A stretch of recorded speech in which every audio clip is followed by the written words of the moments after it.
retomamos este curso bíblico dedicado al Evangelio según San Lucas, a cargo de quien les habla. Pertenezco a la Orden de los Frailes Menores Conventuales. En mi presentación, con la debida adaptación, seguiré la estructura y el contenido del curso del reconocido biblista y teólogo italiano Don Claudio Doglio en Bible Claret, el Evangelio según San Lucas. Tendré en cuenta también los valiosos aportes de otro biblista italiano, Matteo Crimella, Luca Introduzione, Traduzione e Commento, Milano 2015. Y también algunas notas de la Biblia de Jerusalén, edición 2018. El programa de hoy es el siguiente. En primer lugar, como ustedes ven allí, el encuentro de las dos madres, la visitación. Segundo, Cántico de María, Magnífica. Tercero, nacimiento y circuncisión de Juan. Cuarto, Cántico de Zacarías, Benedictus, porque son las primeras palabras de este cántico, así como el de María, Magnífica. 5, nacimiento de Jesús, Natividad. 6, los censos en el antiguo Medio Oriente. Es un tema importante este. Entonces vamos a ver también los censos que Dios ordenó a Moisés. ¿Qué sentido tenía esto en el Antiguo Testamento? Acuérdense que a David se le prohibió hacer censos. Tenían prohibido. Pero, ¿qué censo tenían estos que Dios le ordenó a Moisés? 8. El contraste de los censos de los pueblos del Antiguo Medio Oriente con el censo que Dios ordenó a Moisés contiene un mensaje teológico este contraste. Por algo Lucas lo presenta así. 9. ¿Por qué José se traslada a Belén? Estaban en Nazaret, la pregunta es ¿por qué van a Belén? 10. Las viviendas cueva. Acá hay todo un tema para salir de falsas interpretaciones, entonces tenemos que explicar en qué consistían estas viviendas cueva. Y finalmente, el interés de Lucas por los pastores. También contiene esto un mensaje teológico, no una simple anécdota. Bien, entonces ahora voy a ir al texto y largamos con el texto. En primer lugar decíamos el encuentro de las dos madres, conocido este fragmento como la visitación. Estamos en Lucas 1, 39 al 45. Después de la narración de las dos anunciaciones referidas al nacimiento de Juan y al de Jesús, como ustedes ven estaban en paralelo, el evangelista Lucas presenta el encuentro de las dos madres.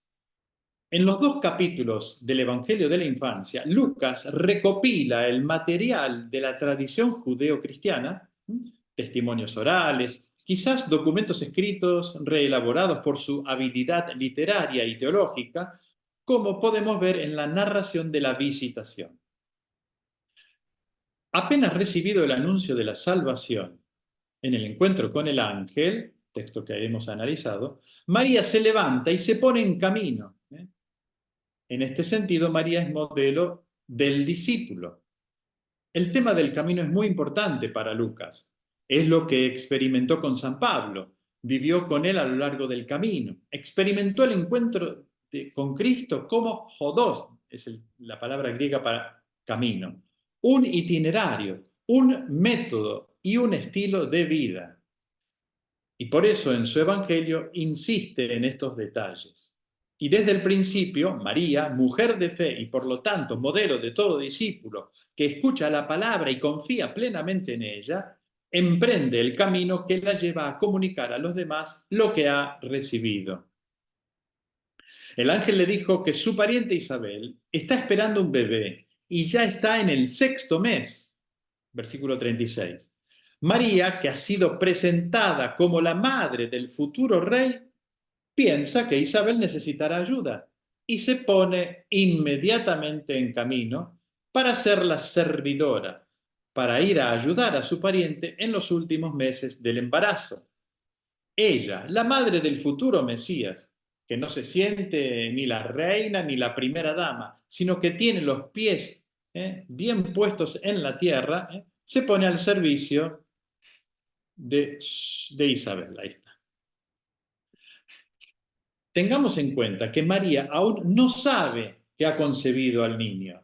El ángel simplemente le había dicho, concebirás y darás a luz un hijo. Ella dio su disponibilidad y en ese momento de acogida disponible tiene lugar la concepción. María no lo sabe.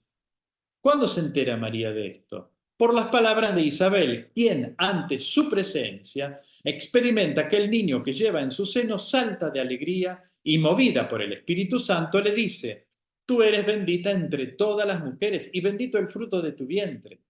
Y como si fuera poco agrega, ¿quién soy yo para que la madre de mi Señor venga a visitarme?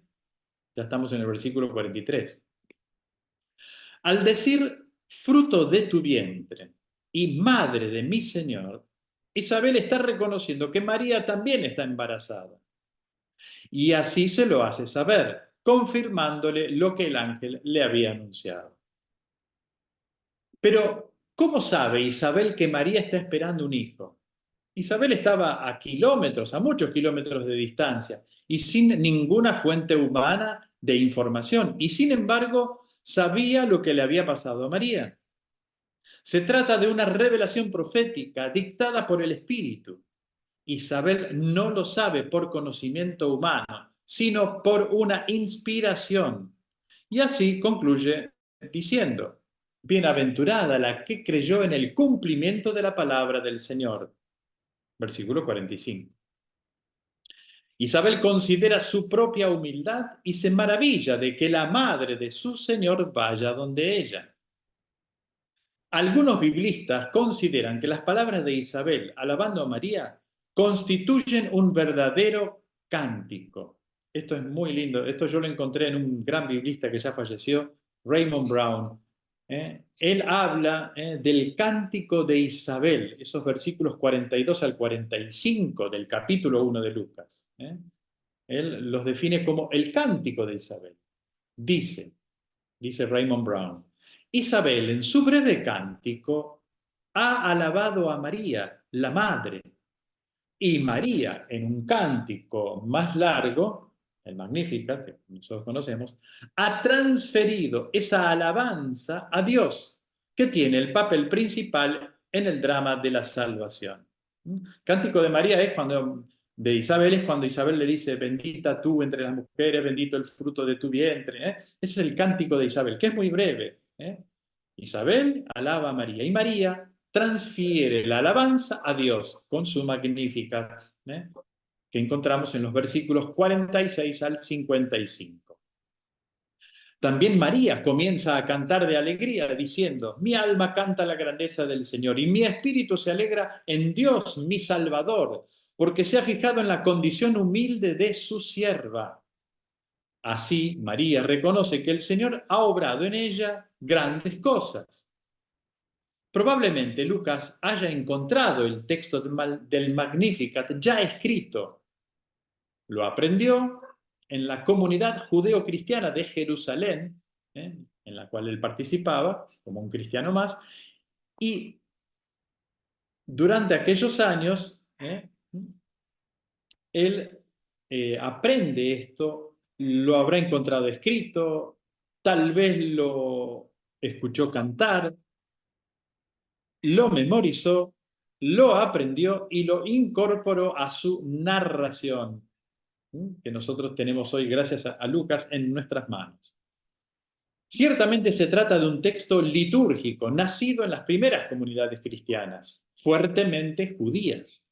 Es un salmo de alabanza y de acción de gracias, con imágenes apocalípticas que indican un cambio, que nos revelan, apocalipsis significa revelación, que nos revelan un cambio. Dios es alabado porque derriba del trono a los poderosos. Aquí está el cambio. A los prepotentes y eleva a los humildes. Colma de bienes a los hambrientos y despide vacíos a los ricos. Aquí está el cambio. Dispersa a los soberbios en sus planes y eleva a los humildes. La cosa se da vuelta, la historia se da vuelta, las situaciones se dan vuelta. Es el canto de la iglesia naciente, es una oración de tipo judeo-cristiana, compuesta con muchos elementos bíblicos del Antiguo Testamento, tomados del Antiguo Testamento y adaptada a la nueva condición cristiana. Expresa la mentalidad de María, como hija de Israel. Lucas pone en boca de María esta oración eclesial, precisamente para expresar su estado de ánimo, el sentimiento de gratitud, de reconocimiento, de alabanza por el grande que hace grandes maravillas con los humildes. Bien, pasamos ahora al nacimiento y circuncisión de Juan. Lucas 1, 57 al 66. Nacimiento de Juan, es lo que sigue ahora, es esta narración. 3 meses después, nace el niño tan esperado, 3 meses después del encuentro entre estas dos mujeres. Su nacimiento, el nacimiento de Juan, es acompañado por prodigios. El más importante es el hecho de que su padre, Zacarías, recupera el habla. El anciano Zacarías, en el momento del anuncio de su nacimiento, 9 meses antes, se había quedado mudo por su incredulidad. Cuando nace Juan, su padre recupera el habla. Juan es presentado en la tradición evangélica como la voz que clama en el desierto, la voz que prepara el camino a la palabra de Dios hecha carne, Jesús en persona. Juan, que es la voz, devuelve la palabra a su padre anciano, el anciano sacerdote del Antiguo Testamento, que se había quedado mudo por la revelación de la novedad. Juan es circuncidado al 8º día, dice el versículo 59, y recibe el nombre de Juan, que significa don de Dios. Dios ha hecho gracia. Y abriendo la boca prodigiosamente, el anciano padre entona otra oración, otro cántico, el cántico de Zacarías, el Benedictus. Es otro cántico de la comunidad eclesial, de la comunidad judeo-cristiana. También en este caso podemos decir que Lucas encontró un texto en esa comunidad en la que él participaba y lo adaptó. Es un texto profético que anuncia a aquel que prepara la venida del Mesías, un sol que surge de lo alto. El sol, sabemos, nace desde abajo, no desde arriba. Siempre lo vemos surgir desde abajo. Aquí, en cambio, se anuncia otro tipo de sol que surge desde arriba. Terminada esta fase, María vuelve a su casa. Lucas ha organizado el material de la infancia poniendo una al lado de la otra dos narraciones relativas al anuncio y luego dos narraciones relativas al nacimiento. En medio de estas dos narraciones encontramos la visitación y como corolario los dos cantos o cánticos. Pasamos ahora al punto 5, nacimiento de Jesús, natividad, que encontramos ya en el capítulo, en los primeros versículos del capítulo 2 de Lucas. Lucas 2, 1 al 20. En el capítulo 2 comienza la narración del nacimiento de Jesús en paralelo con la narración del nacimiento de Juan.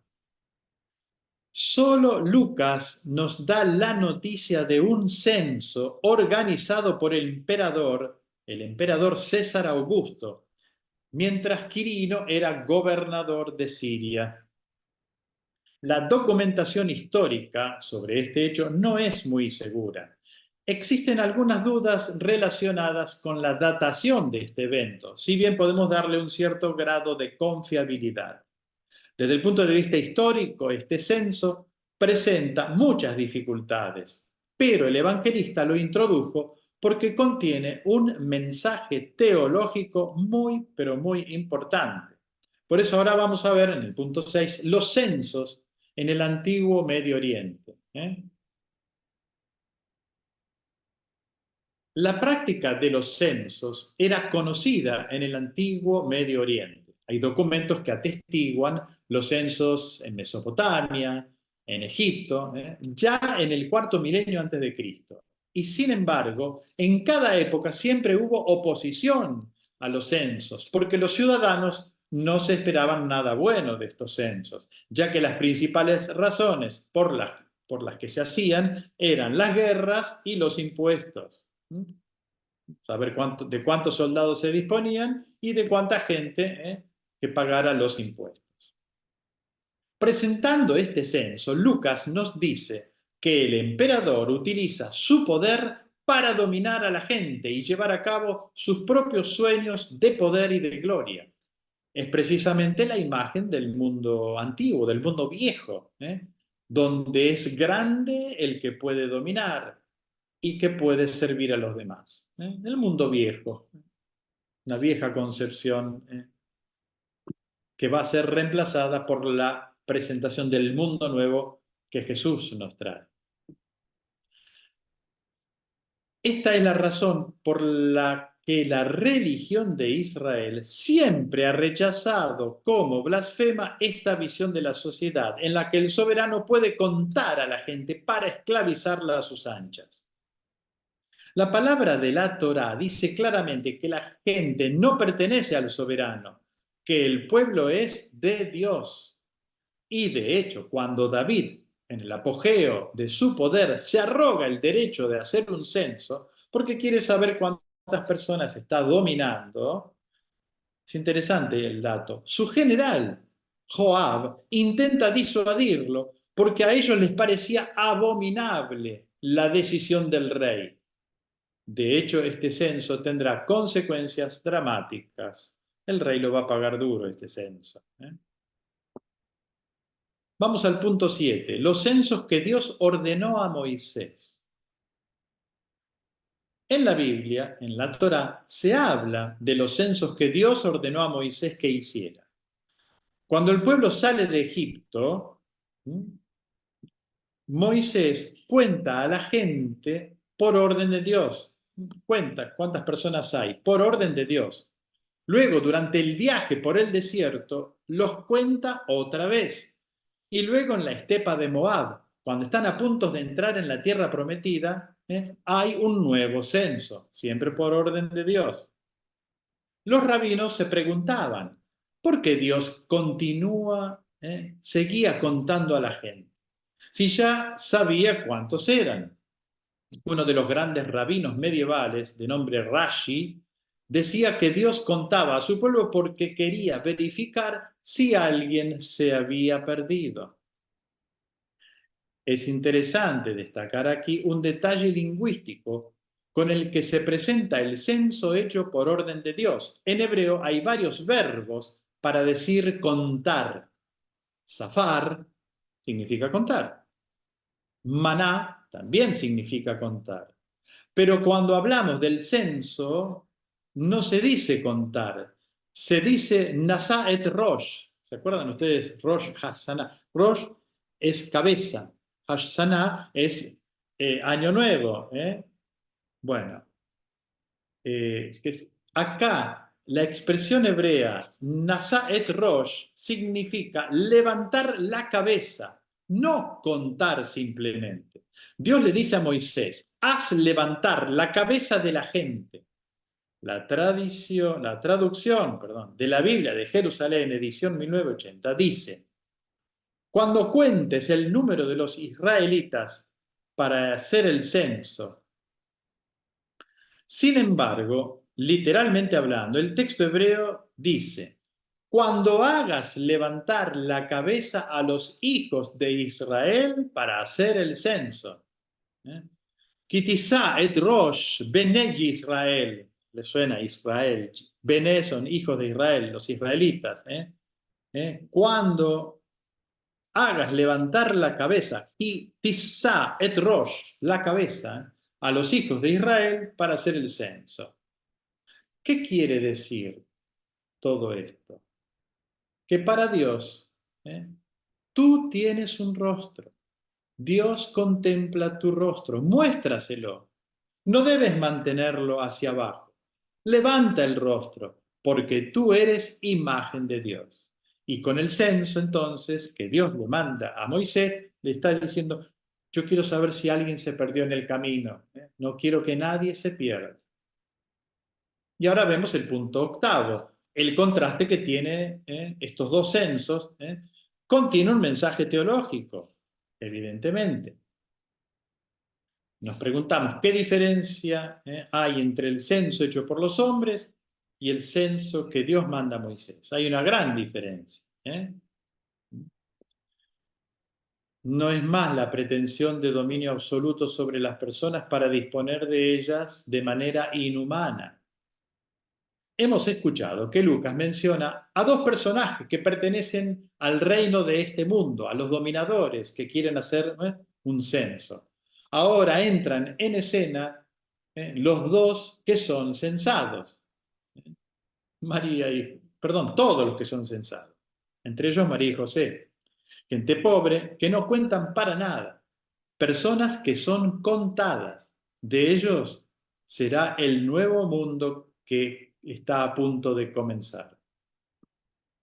Para esto el Hijo de Dios había de venir al mundo, para poner fin a la esclavitud de las personas por parte de estos poderes dominantes, para instaurar un mundo nuevo y decirle a la humanidad que este mundo nuevo ya ha sido inaugurado y ha comenzado a expandirse humilde y misteriosamente por toda la tierra. El mensaje teológico es claro. Lucas quiere sobre todo subrayar que en el marco de la gran historia de la humanidad, entre las obras de los poderosos de la tierra, se encuentran ya los efectos de la acción del Señor Dios, que a través de los humildes y los pequeños entra en la historia. Todo sirve a este proyecto de Dios. Hasta el censo sirve al plan de salvación. Vamos al punto 9. Nos preguntamos, ¿por qué José se traslada a Belén? Ahora bien, cuando se trata de hacer un censo, no hace falta ir al lugar del nacimiento para registrarse, sino que todos se registran donde viven. El censo se usa precisamente para para saber qué personas están presentes en tal territorio en tal momento.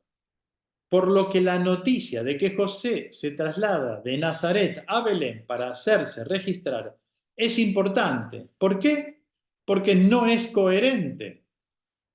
Dice Matteo Crimella, de biblista italiano, no se conoce la costumbre, es decir, no hay información, no hay documentación. No se conoce la costumbre de trasladarse a la ciudad de los antepasados para hacerse registrar, ya que el censo estaba relacionado con el pago de los impuestos y por lo tanto al lugar de la residencia. Nos preguntamos entonces, ¿por qué José se traslada a Belén? Claudio Dolio dice que José quiere que quede claro que él es habitante de Belén. Es muy probable que esté viviendo en Nazaret de incógnito. Belén era la ciudad de David, por tanto, un semillero de fundamentalistas, de revoltosos, de personajes peligrosos, los del partido opuesto a Roma, de aquellos que soñaban con ser pretendientes al trono, posibles reyes en contraposición de Herodes. José, primogénito de una familia davídica, quiere estar fuera de esos juegos políticos, de esos movimientos revolucionarios, pero en el momento en el que ha de registrarse por el Imperio Romano, prefiere que se sepa que él está en Belén y por eso se pone en movimiento.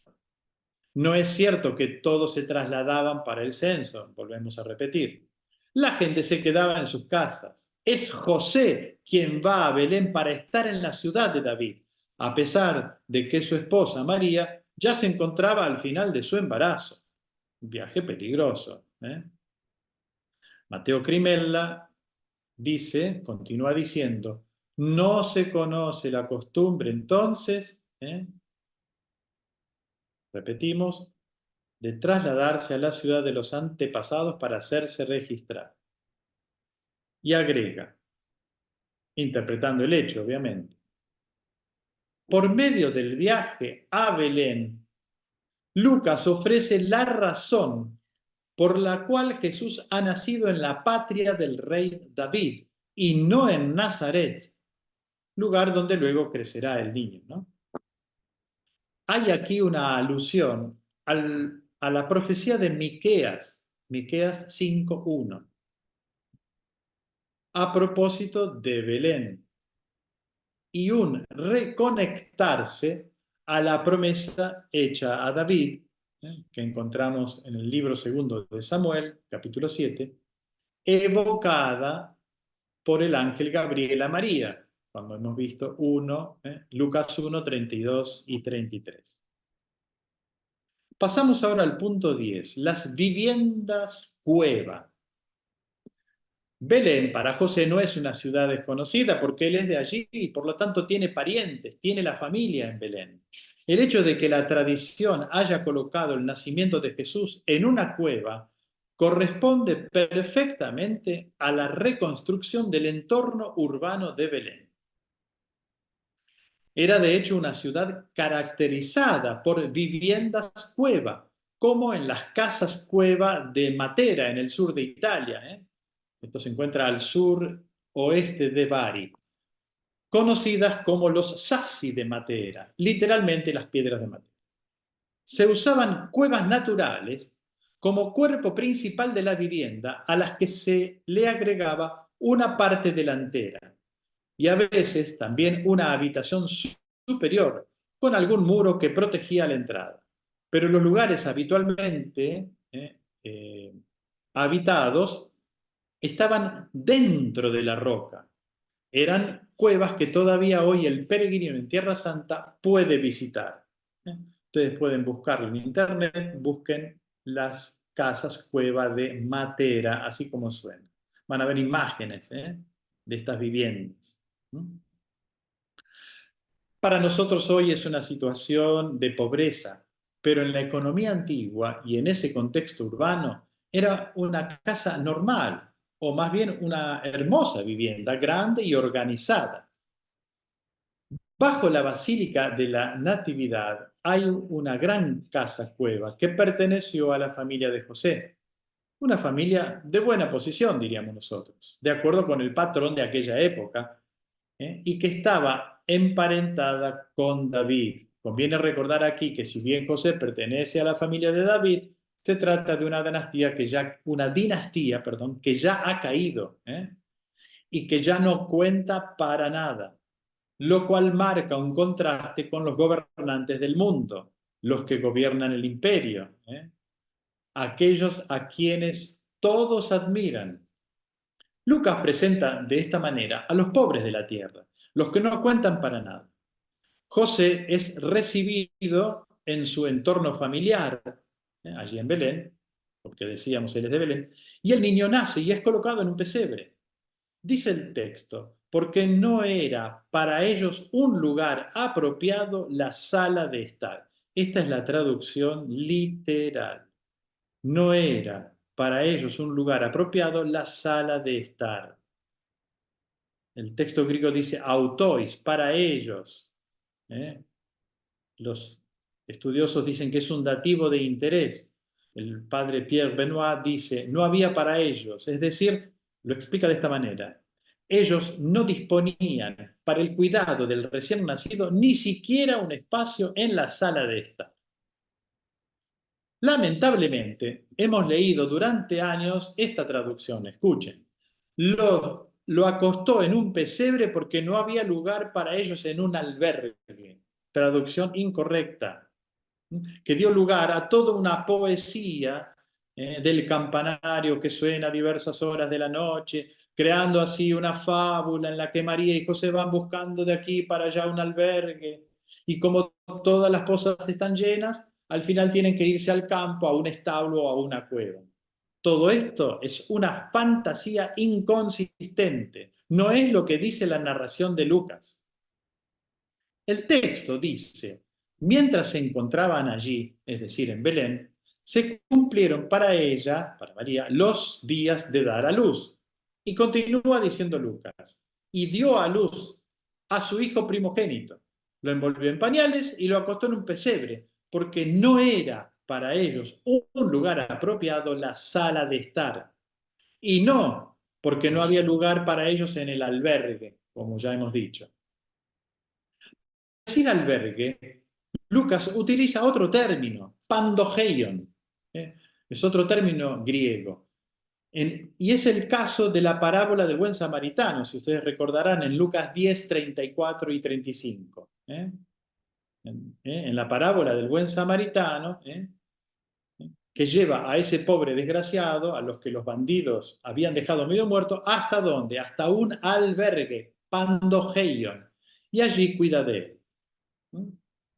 Ese es el término que Lucas utiliza para decir albergue. En cambio, para narrar el nacimiento de Jesús, Lucas usa el término katáluma, que literalmente significa habitación local, indicando la sala de estar, el comedor, que es el ambiente principal de la casa. Es el mismo término que encontraremos luego en el capítulo 22, 11 de Lucas, para referirse a la sala donde tendrá lugar la última cena, katáluma. ¿Les parece a ustedes que esa sala de la casa sea el mejor lugar para que una mujer vaya a dar a luz un hijo? Claramente no. ¿Dónde se pone a una mujer que está por parir? Y se la coloca en un ambiente reservado. Y el ambiente reservado, cálido y acogedor en este tipo de viviendas que hemos explicado, casas cueva, es el establo que estaba dentro de estas casas cueva. Algunos todavía recuerdan que en Italia, en la Italia de los años 40, 50, en la campaña existía una condición similar. Un nacimiento durante el invierno en el campo tenía lugar en un establo porque era el ambiente naturalmente caliente y más acogedor. Más acogedor que una sala helada dentro de la casa. También en esa vivienda cueva de la familia de José, el pesebre era el ambiente más acogedor, que naturalmente servía para acomodar un bebé recién nacido. Allí había heno, forraje suficiente que le daba un fondo de suavidad y ese calor natural que producen los animales. Vamos al punto 11, el interés de Lucas por los pastores. Al evangelista no le interesa describir todos los detalles del ambiente donde nació el niño. No le interesa subrayar la situación de pobreza, no subraya esta situación de pobreza o de miseria. Lucas nos narra los datos esenciales. El niño envuelto en pañales, colocado en el pesebre y simplemente dejado allí, en el pesebre. Son los pastores que interesan al evangelista, porque se detiene mucho más en contar el anuncio del nacimiento a los pastores. Son ellos los que están fuera de Belén. El niño nació en el pueblo. Los pastores están fuera del pueblo, en el campo, y cuidando del rebaño. El ángel del Señor se les manifiesta. La gloria de Dios los envuelve. Es todo un lenguaje técnico que casi nos recuerda la aparición pascual, la luz del anuncio de la mañana de Pascua. En la noche, una luz divina envuelve a los pastores. Es un mensajero que les trae buenas noticias. El Evangelion, Evangelio, buenas noticias. Hoy les ha nacido en la ciudad de David un Salvador, el Mesías, el Señor, dice Lucas 2:11.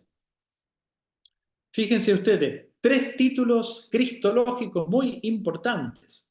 En primer lugar, se lo presenta como ungido, en hebreo Mashiach, Mesías, en griego Christos, Cristo.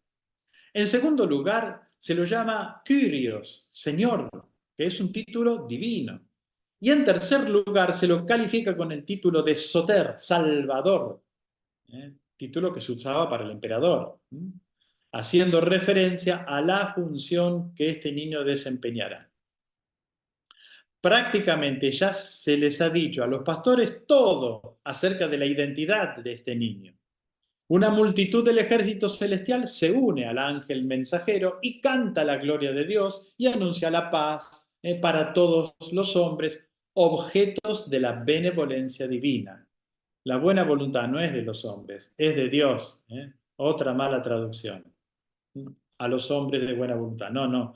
Es la buena voluntad de Dios, la benevolencia divina. Es Dios que ama a la humanidad. Por eso le concede la paz. Y ese niño es la paz en persona. Una vez que la luz angelical desaparece, ¿qué hacen los pastores? Hablan entre ellos y dicen, vayamos a Belén. Después de haber recibido el anuncio, como lo había hecho María, los pastores también se ponen en camino. María se había puesto en camino para ir a visitar a Isabel, ¿no es cierto? Bien. Ahora los pastores van donde el ángel les dijo que tenían que ir. Han escuchado una palabra y van a comprobar la veracidad de esa palabra. Llegan y encuentran la señal. ¿Cuál es la señal? Es algo muy simple, elemental, común. Encontrarán un niño envuelto en pañales y acostado en un pesebre.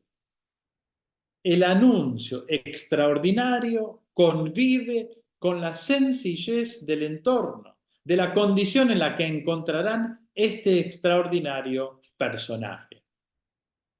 Nosotros estamos acostumbrados a las imágenes del pesebre, a imaginar a los pastores trayendo regalos al niño, y hemos sumado todas nuestras fantasías a esta imagen. De la mujer que trae la cacerola para hacer un buen caldo sustancioso, otros que le ofrecen pañales, la leña para hacer el fuego, el cordero, algo de comer, y así. No es lo que dice el evangelista. Los pastores en la narración de Lucas no le traen nada a Jesús. Van a ver lo que han escuchado y ven que las cosas están tal como lo oyeron y se asombran y se van a sus propias casas contando a los demás lo que han escuchado y lo que han visto. Notemos que se han mencionado los sentidos fundamentales. Los pastores han escuchado la palabra, han visto la palabra concretamente, la palabra con mayúscula, y han contado a otros lo que habían visto y luego habían oído. Lo que habían oído y lo que han visto. Los sentidos. Y los que escucharon a los pastores, que son predicadores del Evangelio, se asombraban de lo que se les anunciaba. Esta es, en síntesis, la historia de la evangelización. Los pastores que le interesan a Lucas son los pastores de la iglesia, son los evangelizadores, los que han escuchado el anuncio, han comprobado por experiencia personal que este es el caso y han comunicado su experiencia a otros. Es el anuncio del Evangelio. La historia de la Natividad de Jesús para Lucas es la imagen de la transmisión del Evangelio. Y en el centro del episodio, María es una vez más la figura del discípulo ideal. Conservaba todas estas cosas meditándolas en su corazón, dice Lucas.